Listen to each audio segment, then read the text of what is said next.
Me enamoré de mi cuñada. Y una noche, mientras mi hermano dormía, cruzamos la línea y comenzamos una aventura secreta. Estaba dispuesto a arriesgarlo todo por un amor prohibido. La primera vez que los conocí, fui con mis mejores pantalones caqui y una camisa de tienda por departamentos. Su padre me dio la mano como si me estuviera entrevistando para un puesto y, con un tono condescendiente, soltó. Así que tú eres el de operaciones. Lo dijo como si yo trabajara en una mina de carbón.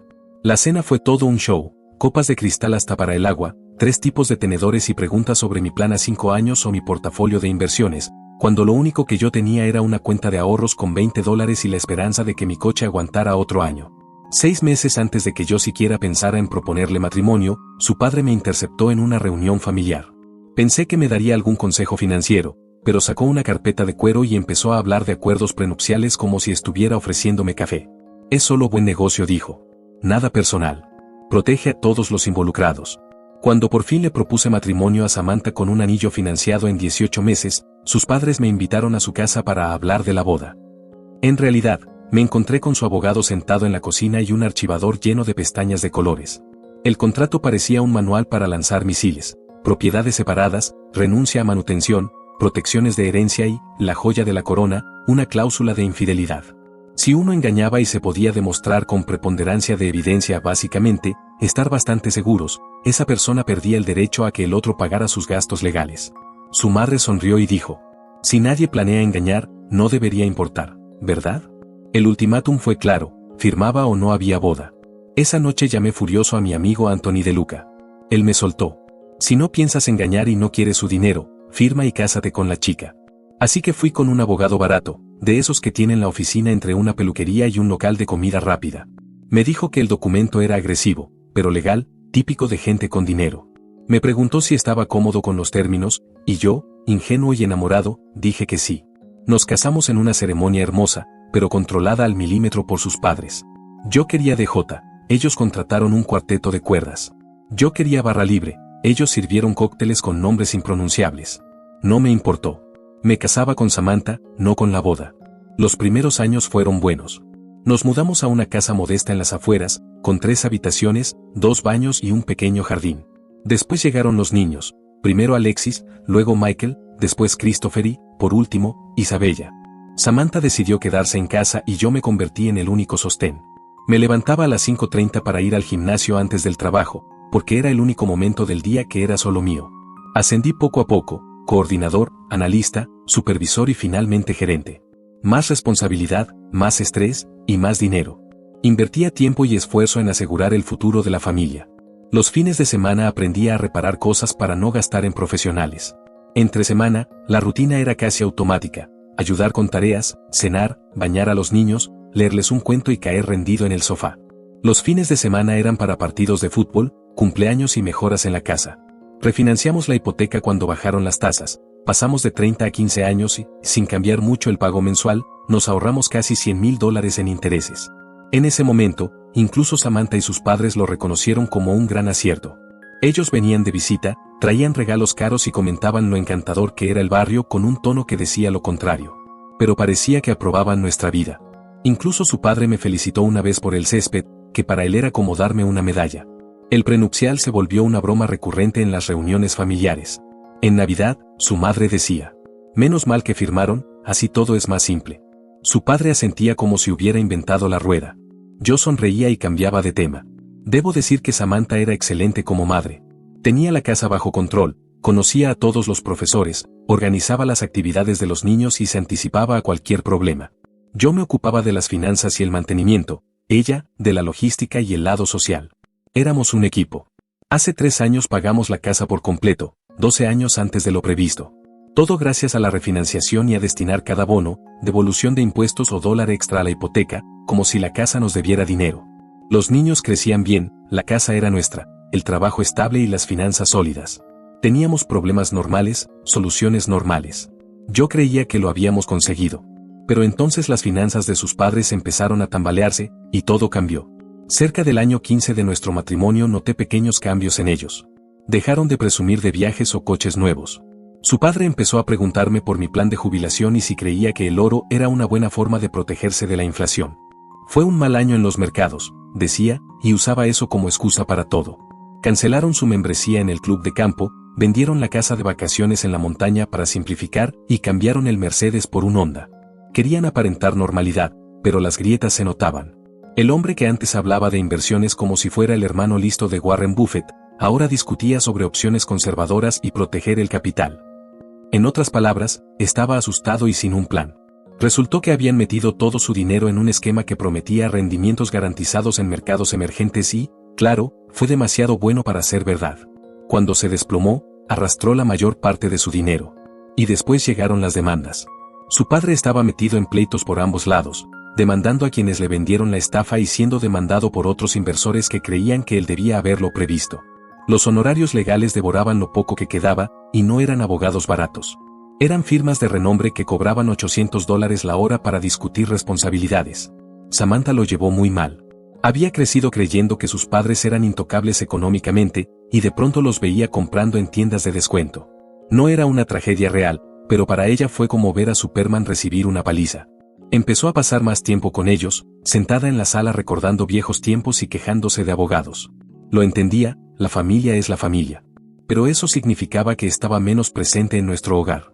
Los niños ya eran más independientes, Alexis estaba en la universidad, Michael e Isabella en secundaria, y Christopher en la escuela intermedia. La etapa intensa de crianza había terminado, y Samantha parecía inquieta. Ahí comenzó su etapa de encontrarse a sí misma. Primero un club de lectura, luego yoga, después cerámica y, más tarde, voluntariado en un museo de arte. Nada raro, salvo que lo vivía como un trabajo a tiempo completo. Yo llegaba del trabajo y ella salía corriendo a alguna actividad, lanzando un no me esperes despierto como despedida. Me quedaba a cargo de la cena, las tareas y la casa. Cuando intentaba decirle algo, se ponía a la defensiva. He pasado años criando a tus hijos y cuidando la casa. Ahora quiero hacer algo por mí. Me parecía justo, pero sus hobbies incluían llegar a casa cerca de la medianoche 3 veces por semana. Las discusiones comenzaron con comentarios pasivo-agresivos. Si ella cocinaba, lo trataba como si fuera una cirugía a corazón abierto. Si yo arreglaba algo, me recordaba que nunca notaba todo lo que ella hacía. Su frase favorita era, ¿me das por sentada? Mientras tanto, yo trabajaba 50 horas semanales, llevaba las finanzas, mantenía la casa y no me perdía ningún evento importante de los niños. Aún así, según ella, yo no estaba emocionalmente presente. Intenté reconectar, noches de cita, niñeras, flores, reservas en restaurantes, pero todo se sentía forzado, como si estuviéramos actuando. Durante las cenas, ella pasaba la mitad del tiempo mirando el teléfono o hablando de algún drama en su grupo del museo. La intimidad empezó a apagarse, de algo regular pasó a ocasional, y de ahí a ser un evento especial. Si intentaba hablarlo, decía que estaba cansada, estresada o que no se sentía valorada. Un círculo vicioso, no había cercanía porque no había intimidad, y no había intimidad porque no había cercanía. Reconozco que me acomodé demasiado a la rutina, trabajo, casa, hijos, repetir. Creí que cumplir con mis responsabilidades bastaba para que todo funcionara. Me equivoqué. Pero lo que más me molestaba era que, a pesar de todo, yo seguía cumpliendo. Para mí, el matrimonio era un equipo. Ella, en cambio, parecía estar en otro canal. Y lo más irónico, en medio de todo eso, sus padres empezaron a tratarme mejor que nunca. Durante años habían sido educados, pero fríos. Ahora me preguntaban por mi trabajo, elogiaban la casa y hasta decían lo orgullosos que estaban de la familia que habíamos formado. Su padre incluso comentó, «Has sabido darle estabilidad a nuestra hija». Y eso no es fácil hoy en día. Escuchar eso de alguien que antes actuaba como si yo tuviera suerte de respirar el mismo aire que su hija era raro. En las películas, descubrir una infidelidad es algo dramático, verlos juntos, encontrar una carta, sorprenderlos en un restaurante. En la vida real es más simple y más doloroso. En mi caso, fue porque su teléfono vibró sobre la encimera de la cocina mientras ella estaba arriba preparándose para otra de sus supuestas noches de yoga. Yo estaba recogiendo la mesa y, al mirar la pantalla, vi un nombre que no conocía y una imagen, que puedo asegurar no era de su maldito instructor de yoga. No reaccioné de inmediato. No grité, no rompí nada, no hice una escena. Hice lo que cualquier buen jefe de operaciones haría, empecé a documentar. Primero revisé nuestra cuenta de teléfono móvil. Estábamos en un plan familiar, así que tenía acceso a todos los registros. 3 meses de datos mostraban un patrón clarísimo, decenas de mensajes y llamadas a un número desconocido, la mayoría durante horas de trabajo. Luego fui a los extractos de la tarjeta de crédito. Allí encontré gastos que antes no me habían llamado la atención, comidas en restaurantes que no conocía, cargos de hotel en el centro de la ciudad en días que supuestamente tenía club de lectura, pequeñas compras en tiendas de hotel, cafés y aperitivos, lo típico para matar el tiempo entre servicio a la habitación y otra ronda. El golpe de suerte fue el iPhone. Ella nunca había desactivado la ubicación compartida porque, claro, estábamos casados. ¿Para qué? Así descubrí que su estudio de yoga quedaba en el Marriott del centro, y que el club de lectura se reunía en un complejo de apartamentos, el de cierto hombre. Imprimí todo y armé una línea de tiempo digna de un fiscal, fechas, horas, ubicaciones, gastos, todo en orden. El tipo era un divorciado al que conoció en el voluntariado, recién separado, con hijos que veía fines de semana alternos. Crisis de mediana edad, versión manual. Sus redes sociales mostraban fotos en motocicleta y frases inspiradoras sobre vivir auténticamente. 3 semanas de seguimiento confirmaron lo que ya sabía. Los martes y jueves de yoga, los lunes de club de lectura y los viernes de noche con amigas eran puro cuento. Tenía una segunda vida que yo desconocía. Yo trataba de reparar un matrimonio que ya estaba muerto. Era como llevar flores a un funeral. A la mañana siguiente llamé a una abogada. Fui a su oficina con mi carpeta de pruebas y una copia de nuestro acuerdo prenupcial. Lo revisó y me preguntó: ¿cuánto tiempo llevas sospechando? 1 mes sabiendo la verdad, 6 con dudas. Tienes buena documentación, dijo. Y este prenup es interesante, renuncia a manutención después de que el menor cumpla 18, y esta cláusula de infidelidad que obliga a pagar honorarios de abogados no es común. El abogado de sus padres te ha hecho un favor. Con mi hijo menor a punto de cumplir 18 y todas esas pruebas, estaba en una posición muy fuerte. Podíamos ir por un acuerdo rápido o un juicio largo y costoso, pero con altas probabilidades de ganar todo lo que me correspondía y que ella pagara mis honorarios legales. No lo dudé. ¿En cuánto tiempo podemos notificarle? 2 semanas, si quieres hacerlo bien. Ese día, al volver a casa, miré todo con otros ojos. 2 décadas de pagos hipotecarios, proyectos de fin de semana, cumpleaños y discusiones por quién sacaba la basura. Todo parecía un museo de una vida ya terminada. No estaba triste. Estaba furioso. No solo por la infidelidad, sino por las mentiras, la manipulación, y el hacerme creer que yo era el problema mientras tenía un amante. Años perdidos intentando reparar algo que ella ya había destrozado. Y lo peor, seguía actuando como si nada. Los niños no sabían nada y así debía seguir. Tenían sus propias preocupaciones, estudios, amigos, solicitudes universitarias. Lo último que necesitaban era enterarse de que su madre se veía con un don nadie divorciado que llegaba en moto al voluntariado. Mantener las apariencias fue mi estrategia. Seguía yendo a los combates de Michael, ayudando a Christopher con sus ensayos, preparando panqueques los sábados. Por dentro, solo contaba los días hasta que el alguacil apareciera con el sobre que lo cambiaría todo. Las 2 semanas se hicieron eternas, pero llegó el día. Estaba en una reunión cuando mi abogada me envió un mensaje, notificación completada a las 2:47 de la tarde. Terminé, cerré pendientes y conduje a casa con el estómago encogido. Su coche estaba en la entrada. Significaba que ya había recibido los papeles y probablemente estaba llamando a todos los abogados de divorcio que encontraba. Los chicos llegarían en 1 hora. Perfecto. Entré y la vi en la mesa de la cocina, con el documento extendido, los ojos rojos, el maquillaje corrido y pañuelos usados por todas partes. Por un instante casi me dio pena, hasta que recordé los cargos de hotel. ¿En serio?, dijo al verme. ¿Así quieres manejar esto? ¿Un alguacil entregándome papeles como si fuera una criminal? Es como funciona el proceso. Nada personal. ¿Nada personal? 20 años de matrimonio y 4 hijos no son personales. Dejé las llaves sobre la encimera y la miré. La mujer en la que confié y con la que construyo una vida ahora era solo otro problema que resolver. Podemos hacerlo por las buenas o por las malas. Tú decides. Entonces sí lloró de verdad. Pedía perdón, suplicaba terapia, juraba que había sido un error sin importancia. Si no hubiera visto las pruebas, tal vez me habría conmovido. Sé todo sobre Vincent Marino, le dije, tranquilo. Sé absolutamente todo. Su rostro perdió el color. No es lo que piensas. Basta. No sigas. Levanté la mano. A partir de ahora, todo será a través de los abogados. No puedes hablar en serio. Tenemos hijos. Podemos arreglarlo. Los niños estarán bien, tú y yo también, pero no vamos a arreglar nada. Esto se terminó. No puedes tirar todo por la borda por un solo error. Mírame hacerlo, le dije. Cruzaste una línea, y ahora tendrás que afrontar las consecuencias. ¿20 años no significan nada? Exactamente, Samantha. 20 años y aún no aprendiste lo que es la lealtad. Subí a cambiarme de ropa, bajé de nuevo y me puse a preparar la cena como si nada. Ella seguía sentada en la mesa, llorando, llamando a sus padres, a su hermana, y seguro a un par de abogados. Los chicos fueron llegando uno a uno. Isabella, feliz después de su entrenamiento de fútbol, uniforme sucio y una sonrisa enorme. Michael, discutiendo por teléfono sobre algún problema en la escuela. Y Christopher, agotado de su turno en el restaurante. La rutina de cualquier martes, uno preguntando qué había de cenar, otro quejándose de la tarea, todo normal, excepto por su madre, que parecía haber perdido a alguien. Yo removía la salsa de pasta pensando en cómo dividir 20 años de vida en dos caminos separados. Después de cenar, pedí que todos se sentaran. Su mamá y yo vamos a separarnos, dije sin rodeos. No es por algo que ustedes hayan hecho y no cambia cuanto los queremos, pero ya no viviremos juntos. Silencio total. Isabella rompió en llanto. Michael fue el primero en enojarse. ¿Qué demonios, papá? Esto viene de la nada. No es así. Hemos tenido problemas desde hace tiempo, respondí. Christopher intervino. Entonces arréglenlos. Eso es lo que hace la gente casada. Hay problemas que no tienen arreglo, y este es uno de ellos, dije, manteniendo la calma. No les hablé de la infidelidad, las mentiras o las pruebas. Eso era asunto de adultos. Samantha no se defendió, solo lloraba en silencio, sabiendo que no había vuelta atrás. En los días siguientes lo intentó todo.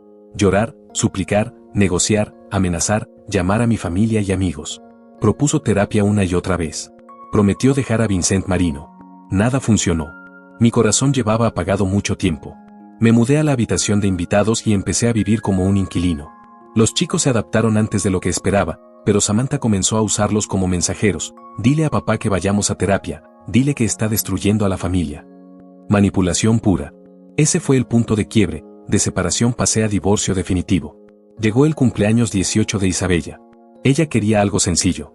Todo empezó bien, hablamos de clases, deportes, planes de verano. Incluso mis suegros estaban tranquilos. Pedimos pizza de su lugar favorito. La veía sonreír y pensaba que, dentro de todo, valía la pena. Entonces Samantha se levantó con un vaso en la mano. Le vi en los ojos esa chispa que siempre anunciaba problemas. Solo quiero decir lo maravilloso que es tener a la familia reunida, dijo. La familia es lo más importante y espero que siempre estemos unidos, sin importar los retos. Silencio. Michael dejó el tenedor. Isabella se sonrojó. Alexis intervino. ¿Qué tiene de malo? Solo dice que nos quiere. Fue ahí cuando Isabella, la más tranquila de todos, dejó su pizza, miró a su hermana y soltó. No es que quiera que estemos unidos. Quiere que nadie sepa que la ayudaste a ocultar su aventura. El silencio fue tan profundo que escuché el zumbido del refrigerador. Todos quedaron impactados. Samantha abrió y cerró la boca sin poder hablar. Alexis lloraba y negaba, pero Isabella continuó. No soy tonta. Llevo meses viendo las mentiras, los mensajes borrados, como la encubrías. He visto esta familia derrumbarse mientras todos fingían. Y ya estoy cansada. Se levantó y se fue a su cuarto. Ahí estalló el caos. Mis suegros exigían explicaciones. Christopher no entendía nada.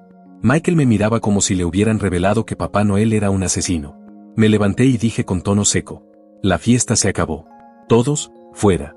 En minutos, la casa quedó vacía. Samantha intentó quedarse, pero le pedí que durmiera en casa de sus padres. Mañana lo hablaríamos con abogados. Fui al cuarto de Isabella.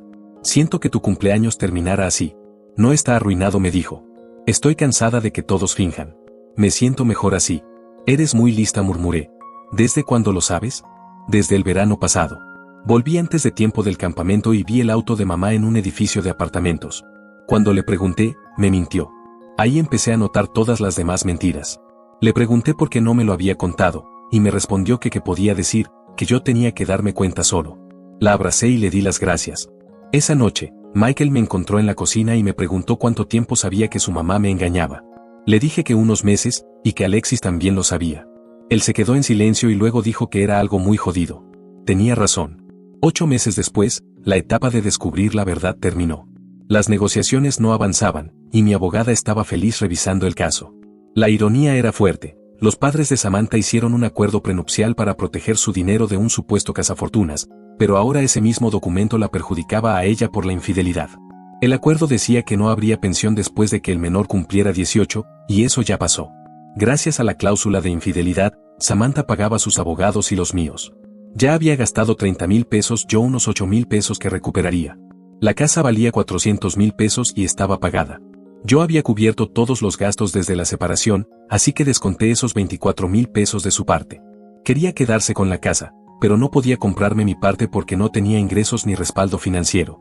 Mi fondo de retiro era mío, solo le tocaban unos 40,000 pesos, el resto de bienes se dividió sin problemas. En total, Samantha se fue con cerca de 220,000 pesos, su coche y algunos muebles.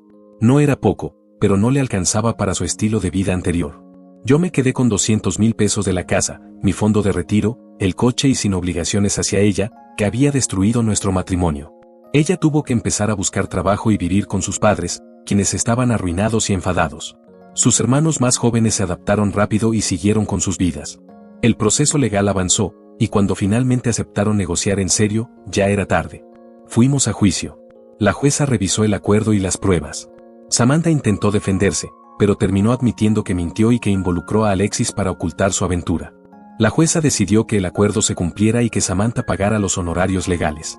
Vendimos la casa, dividimos todo según lo acordado, y ella recibió mucho menos después de pagar los abogados. Yo mantuve mi dinero y mis bienes intactos. Lo peor para Samantha fue que Vincent, su amante, la dejó poco después. Terminaron trabajando en tiendas con poco dinero, viviendo en la casa de sus padres que tuvieron que vender para pagar deudas. Los hijos están bien y la ven cuando quieren, pero saben que nada será igual. Alexis dejó de intentar mediar tras meses sin respuesta. En resumen, aquel acuerdo prenupcial que creí solo una formalidad fue mi mejor defensa legal. Me dio estabilidad y paz, mientras ella enfrenta las consecuencias de sus actos.